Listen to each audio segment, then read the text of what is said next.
Coming up on Mountain News this morning, we look into a push to secure places of worship following several attacks in recent months. And a 7-year-old girl in Ohio is being honored as a hero after helping in a medical emergency. Plus, an 8-year-old Texas girl is safe with her family thanks to 2 community members who spotted the kidnapper's car. Dedicated to Eastern and Southern Kentucky, this is WYMT Mountain News This Morning.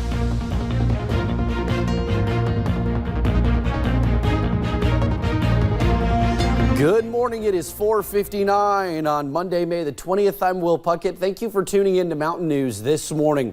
Well, it's a bit of a muggy, warmer start to your Monday and to your week. And today and tomorrow, actually, we should see 2 of the lowest temperatures we see all week. But then we're back up to those higher temperatures that we saw last week and this weekend. Brandon, good morning. Good morning, and you're right. So enjoy the mild conditions because after today and tomorrow, upper 80s basically every single day all the way through the weekend and maybe into Memorial Day as well. Let's take a look as we head into the morning hours here. A couple of stray showers around thanks to that cold front that's still traveling through the area this morning, mostly down to the south there. We're going to continue to watch those this morning. Temperature still in the 70s in eastern Kentucky, low 60s out toward the west. Coffee meter, iced coffee time of day because it's so warm, but a little extra, of course, because it's Monday. Weather app forecast today, you can see temperatures will stay kind of right there in the mid to upper 60s rather until we get into the afternoon hours when the skies start to clear, heading toward the upper 70s. Full forecast on the way in just a few minutes. We begin with breaking news this morning out of Wayne County. A large fire is burning at Conley Bottom Resort. The resort is on the banks of Lake Cumberland. There's also a pretty big response. Firefighters and police are on the scene. We are told there are no injuries as of now, but firefighters on scene are saying there are major losses. We will bring you the latest on this story as we learn more. Meanwhile, an 8-year-old Texas girl is safe with her family thanks to 2 community members who spotted a kidnapper's car. They spotted the suspect's car in the parking lot and called police at 2 in the morning. Police busted down a hotel room door and took 51-year-old Michael Webb into custody. The kidnapping Saturday evening was caught on a neighbor's door cam in the suburb of Forest Hill. Police say Webb grabbed Salem as her mother tried to fight him off. So much so that she was able to grab a piece of jewelry off of that male and was basically thrown from a vehicle that drove off with her daughter inside. They quickly issued an Amber Alert. Webb is facing charges of aggravated kidnapping. Salem is now back home with her family. There is a push to secure places of worship following attacks in recent months. Our Washington Bureau's Peter Zampa reports religious leaders everywhere are looking to protect their worshipers, but there could be a cost. Religious communities, targets of hateful attacks. Between prayers, a search for answers carries on to stop the violence. We are tolerating this not only in our houses of worship, but everywhere. Marianne Buddy is the bishop of the Episcopal Diocese of Washington, following a recent shooting at a synagogue in Poway, California, and many others across the country.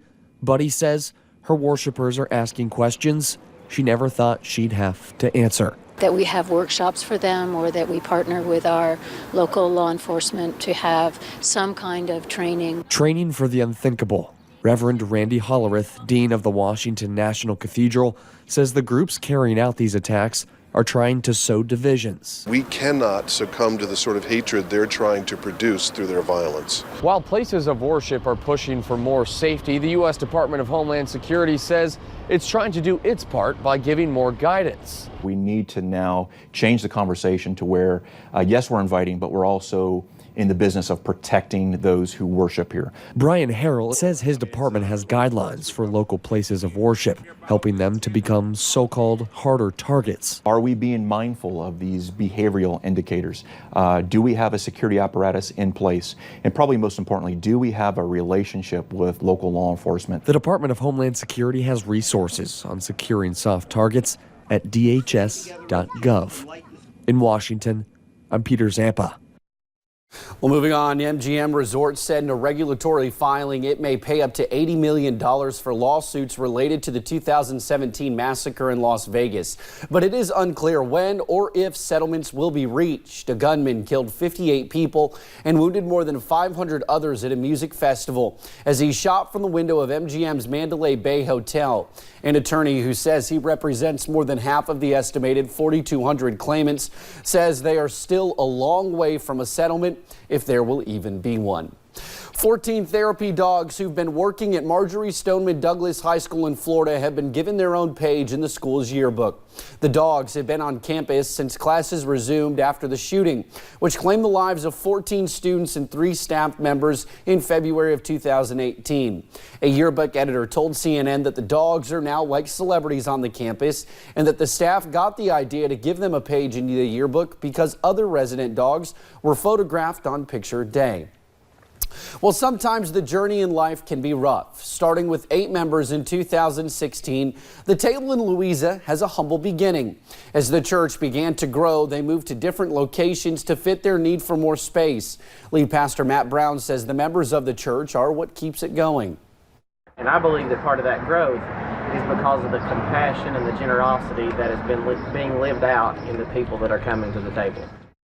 Yesterday's message was about fighting against all odds. Pastor Brown knows about that feeling all too well.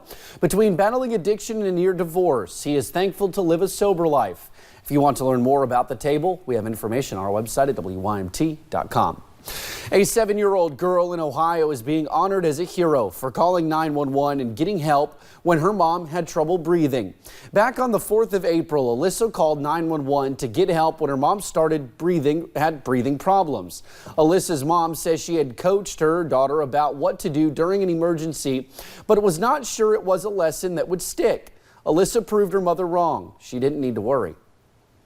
She just grabbed the bull by the horns, and I was just amazed at how calm she was. And she was actually keeping her younger brother calm and off the phone so she could communicate what she needed to do to save her mom.